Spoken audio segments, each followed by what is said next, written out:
Bueno, colombianos, seguimos esta vez con nuestra serie de profesores.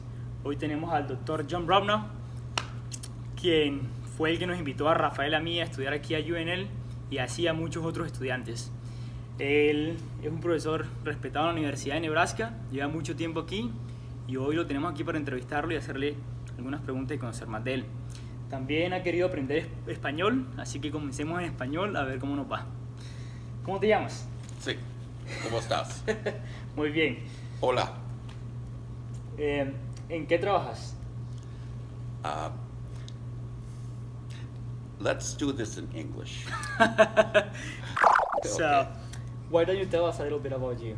Who are you? Well, What's your role at UNL? Oh, at UNL? Okay. Well, at this point, I'm called an emeritus professor, Okay. meaning that I've just retired, but I've been here at the university over 30 years. Okay. And my role has primarily been, I had some research, I had a program, and I had some of the very best students in the program. But my love is really teaching, the classroom interaction with students. Now, what have I been teaching here? Well, I've taught many courses, quality assurance, I've taught microbiology, I've taught sanitation, but the favorite course, my favorite course, is one entitled The Science of Food. I see. And the reason I started teaching this class is prior to being a university professor, I taught high school. Mm-hmm. And it bothered me that students in high school and younger really like science, particularly the younger students, because it's fascinating, the world around them. I see. But when they came to college, many students no longer like science. And Why do you think that is? well, I have a theory, Okay. and I think that at the high school level, many of the sciences, it's taught in such an abstract way. Chemistry, for example, you take one compound, you mix it with another compound, it reacts, and you come up with a third compound, and nobody knows what these compounds do. Mm-hmm. So the science of food, the way I'm teaching this, is for students who aren't really aspiring to be scientists. And I use food to teach basic science, chemistry. I've seen it. They love you. I've seen the reviews online. Oh. And you're actually one of the most loved professors at Well, UNL. Yeah. if you take a look at food, it's full of it's full of chemicals. Microbiology, well, we've all heard of salmonella and E. coli. Sure. Engineering, all of these basic sciences can be found in food. So it turned out to be a fairly popular, I hope, a popular class. Okay. Let's get back to your research. So, did you have any Latino at least Okay. students? Oh, I did. I did some time ago, but one of the things, and I was invited to go to, first to Colombia. Okay. And I was introduced to a student from Colombia, and her name was Vivi Bermudez. I see. And she was really the first one that I had close contact with, but she turned out to be an absolutely outstanding student. And she introduced me to the faculty in Colombia, and this was at your university, La Sabana. La Sabana.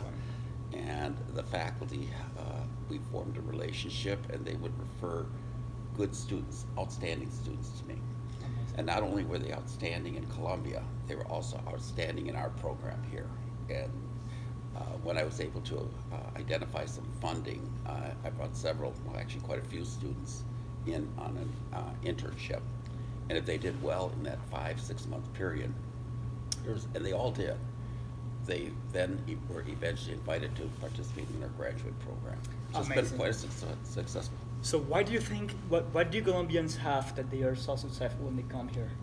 Or what do you look for in a student? What I look for in a student is, well, of course, to some degree, I look for, an academic credentials. Okay. But I have found that the best forecast of an individual's potential success is references from people they worked with. Mm-hmm. If the references in Colombia, and not only, I've worked with other schools too, and if their professors say that this is really a good student, I believe that, and that recommendation has never failed. So. That's amazing. So, you have offered all these opportunities to Colombians to come to the U.S. What are your expectations from these students during and after school? Well, the internship involves them participating in all aspects of the program. We want them to work in a laboratory, just like a graduate student. But also, we want to make certain that they have well, English is also required. Now, sometimes if a student needs a little help with English, we can put them in an English class. Okay. And that's proven to be, in some cases it was necessary, but in all cases it was helpful. In addition to that, we'll have them to enroll in an academic program. It might be food chemistry, it might be food microbiology, and this is really a test to see if they can handle the academics. And again, I'm happy to report that all the students that we brought here end up with very good grades in these classes. I see. So they have obviously they've had very good preparation prior to coming here. So, do you think that a person have to be a genius to join grad school? No. Or it's just about No. commitment? A lot of it is about commitment, and graduate school is not easy. It is not. I'm visiting you here now, and it's in the evening, and you've been working into Yeah, the true. evening. So if they can't, they have to recognize that they may only be taking 6 or 7 course hours per week, but they'll be expected to work hard in the laboratory. True. So, do you think that grad school should be done for money or for passion? What do you mean for money? We don't pay much for graduate school. That's What- my point. But then you're offering an opportunity to go to the United States, Uh-huh. and then you will probably stay there or move maybe back to Colombia Well, and get a better position. That's it. We hope that a student experiencing this time, be it just for an internship. Now, we've had 1 or 2 students that just wanted to do the internship and then they went back. We've had students that have come and gone through the internship program, many, and went on for a master's degree. But some have gone on for the PhD. Some have decided that a master's is enough. And it will depend on the degree of training. Oftentimes will determine the type of job you're going to do. If you go on for a PhD, could be an academic job, or you go to work for industry that might be dealing with a process, or it might be dealing with a product, or it's just pretty much up to the individual what they want for their future and what is the academic requirement to achieve that True. goal. So, you offer us education for free, and then you pay us for studying. Yeah. What is a good payoff for you? Oh, what do we get out of it? Oh, gosh. Well, there's 2 components to it. One, from a practical standpoint, we're charged. We have 3 missions at the university. One is education, one is extension. And what I mean by extension is that we're getting tax dollars, and there's an obligation on our part to give back to our community. So we will provide workshops, and we will counsel people in the food industry at no charge. So it's a service that we will provide. And the third component is the research. The university does not give us a lot of money to conduct the research. I see. We need to go out and get grants to cover this. Now, these grants come from either industry or they can come from government. But in order to do the hands work for these grants I see. and to satisfy the requirement of the grant, we need students. Well, that's a good answer, but that's coming from the institutional point of view. I would like to get a more personal answer. So, I guess my question is, I know that the money for the internships is coming from your own pocket. So, do you invite these students because you need them in the lab, or because you actually want to improve their quality of life? I have really come to enjoy working with students from Latin America. They come with a great deal of dedication and a compelling desire to achieve. They work hard on a personal level. I really enjoy their company, and I like the music. I He does. Muy importante. Cantante. ¿Qué tipo de música? Oh, vallenato. Diomedes. Diomedes Diaz. Diaz. Yes. That's Diomedes right. Diaz. Yeah. Yeah. So, Dr. Rupnow, would you send a message to our viewers about why they should pursue higher education, go to university, do college, do grad school?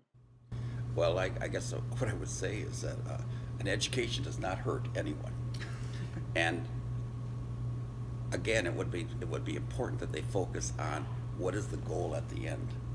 When they go to school, we have students here that take courses here and there and here and there without a specific goal in mind.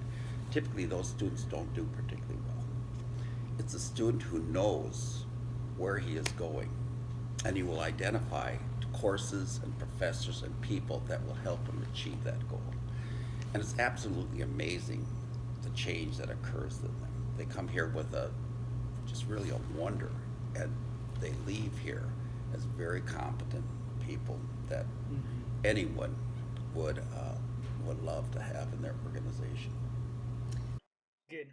You have already said the Colombians are prepared to come to the United States. Good preparation, yeah. Good. That's amazing. So, give us your perception of the personal development of a student. It can be whoever, who you have invited for an internship and has already graduated with a PhD. Well, I could talk to any number of students here, but the first one, I'll give you an example. The girl that I brought, the first one, Vivian Bermudez. She came here and she didn't have a whole lot of basic science background or food science background. So I invited her to, I told her to take some undergraduate courses. Well, she got A pluses in those undergraduate courses. And not only that, once she did get into graduate school, came for a master's degree, she got A pluses in all of her other classes. Now, she clearly could have gone on for a PhD. And again, would have been accepted in virtually any graduate program in the United States, would have been happy to offer her support. But she decided that she wanted to go into business. And she's had nothing but success in business. She's been to 3 or 4 companies now, gone up through the promotional ladder, and has a very, very nice life, and that's at a master's degree. Amazing. Now, we have somebody like Raphael. He's our videographer right here. He came from the same school. And again, he was a little bit deficient in English, but he recognized his deficiency. And we have a program here that is called Toastmasters. Yes. And again, recognizing that this is something that was important for his future, he participated in that program where weekly he would go and participate and work with a group of people giving speeches, and they would try to help him improve his speaking ability. That's amazing. And now he's been invited, he has finished his PhD program, and now he's been invited to do a postdoctoral fellowship in Germany. In addition to that, he got married, so this, it was a win-win. So, do you know any Colombians working on the industry? Oh yeah. Are they successful? Oh yeah. It's well, the Viviana again, she's working in industry, but I would say that most of the students at Colombians that went through that program, I'm trying to think. There have been so many, but I would say that maybe 50% of them are working in industry. They're working for food companies, or they're working for government agencies, and some are working in academics. Good. So let's just wrap up this conversation with some things in Spanish.